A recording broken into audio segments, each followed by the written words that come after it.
राधा और कृष्ण के प्रेम के बारे में कौन नहीं जानता है। कहते हैं कि कृष्ण और राधा का विवाह नहीं हो पाया था, लेकिन दोनों में इतना प्रेम था कि आज भी दोनों का नाम एक साथ लिया जाता है। श्री कृष्ण का राधा के लिए प्रेम और राधा का श्री कृष्ण के लिए समर्पण देखते ही बनता था। शायद इसलिए अपने आप को सबसे बड़ा भक्त कहने वाले नारद मुनि को राधा से जलन होने लगी थी। ये बात श्री कृष्ण अच्छी तरह से जानते थे। एक दिन राधा के बारे में बात करने के लिए नारद मुनि श्री कृष्ण के पास आए। ये बात श्री कृष्ण को पता चल गई थी। जैसे ही नारद मुनि वहां पहुंचे तो श्री कृष्ण उन्हें देखकर अपना सिर पकड़कर बैठ गए। नारद मुनि ने श्री कृष्ण से पूछा कि क्या हुआ प्रभु, आप ऐसे अपने सिर को पकड़कर क्यों बैठे हैं।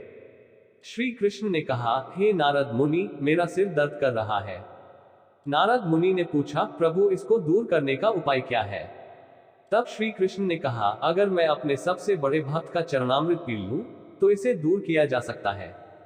तब नारद मुनि सोचने लगे कि सबसे बड़ा भक्त तो मैं हूं, लेकिन अगर मैं अपना चरणामृत दूंगा तो मुझे नरक जाने जितना पाप लगेगा। मैं प्रभु को अपना चरणामृत नहीं दे सकता। कुछ देर सोचने के बाद उनके मन में राधा का विचार आया और वे सोचने लगे कि लोग राधा को भी तो श्री कृष्ण का सबसे बड़ा भक्त मानते हैं, इसलिए क्यों न उनके पास जाकर पूछा जाए। ऐसा सोचकर वह राधा के पास गए और उन्हें सारी बात बता दी।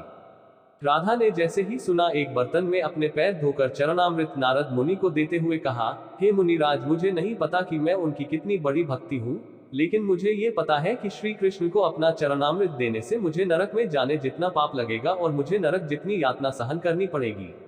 मुनि, वह सब मैं सहन कर सकती हूँ, लेकिन अपने स्वामी को पीड़ा में नहीं देख सकती। ये चरणामृत ले जाकर आप उन्हें दे दें। राधा की बात सुनकर नारद मुनि का सारा घमंड चूर चूर हो गया और उनको पता चल गया कि राधा ही सबसे बड़ी भक्त है और श्री कृष्ण ने ये लीला मुझे समझाने के लिए ही रची थी।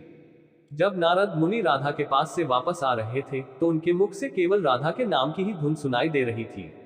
जब वे श्री कृष्ण के पास पहुंचे तो देखा कि श्री कृष्ण उनको देखकर केवल मुस्कुराए जा रहे हैं और नारद मुनि ने भी सारी बात को समझकर उन्हें प्रणाम करते हुए कहा, राधे राधे।